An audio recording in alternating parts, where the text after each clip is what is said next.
যাচ্ছি পরবর্তী প্রসঙ্গে। এখনই মুরগির বাচ্চার দাম নিয়ন্ত্রণ করা না গেলে ঈদ থেকে ডিম এবং মুরগির দামে বড় ধরনের মূল্য বৃদ্ধি হতে পারে বলে সতর্ক করে দেন বাংলাদেশ পোল্ট্রি অ্যাসোসিয়েশন। বলেন, ডিম মুরগির বাজার অস্থির হলে সরকার দাম নিয়ন্ত্রণে উঠে পড়ে লাগে, অথচ পণ্যটি উৎপাদনে মুরগির বাচ্চা এবং ফিডের দাম নিয়ে সিন্ডিকেট সরকারের কোনো মাথা ব্যথা থাকে না। বিস্তারিত রিয়াজ সেজানের প্রতিবেদনে। ডিম মুরগির বাজার নিয়ন্ত্রণে গেল সেপ্টেম্বর সরকার মুরগির বাচ্চার দর নির্ধারণ করে দেয় ৪৯ টাকা।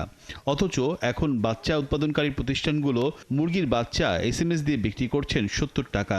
যদিও এই দামে বাচ্চা পাচ্ছেন না সাধারণ খামারিরা। অলিখিতভাবেই কোম্পানি বেশি দামে বিক্রি করছেন, যার উপর আবার লাভ করছেন ডিলাররা।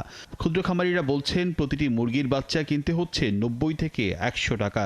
রমজানে ডিম মুরগির বাজারে স্বস্তি থাকবে, চাহিদা কম, উৎপাদন বেশি, স্কুল কলেজ সবকিছু বন্ধ। ঈদে এবং ঈদ পরবর্তী সময়ে ডিম মুরগির বাজারে দেখবেন অস্থিরতা দেখা দিবে। তখন সরকার কি করবে?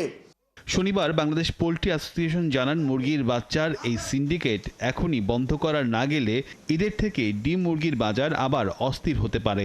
আমার তো উৎপাদন খরচটাই বাড়িয়ে দিল।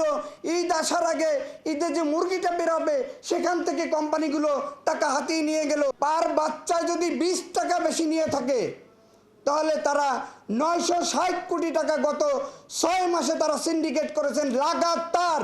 তারা বলেন, ভালো মানের বাচ্চা কর্পোরেট গ্রুপ নিজেদের ও কন্ট্রাক্ট ফার্মিংয়ে দিয়ে সাধারণ খামারিদের দিচ্ছেন বি ও সি গ্রেডের বাচ্চা। ফলে এমনিতেই প্রতিযোগিতায় পিছিয়ে যাচ্ছে তারা।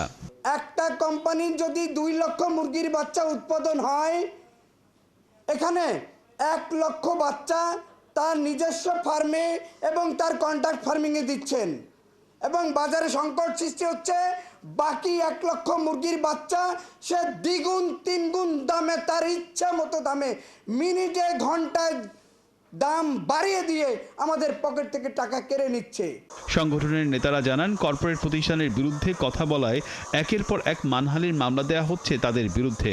অথচ কোম্পানির সিন্ডিকেট প্রমাণিত হওয়ায় একাধিকবার জরিমানা করেছে প্রতিযোগিতা কমিশন। রিয়াজ সেজান, ৭১, ঢাকা।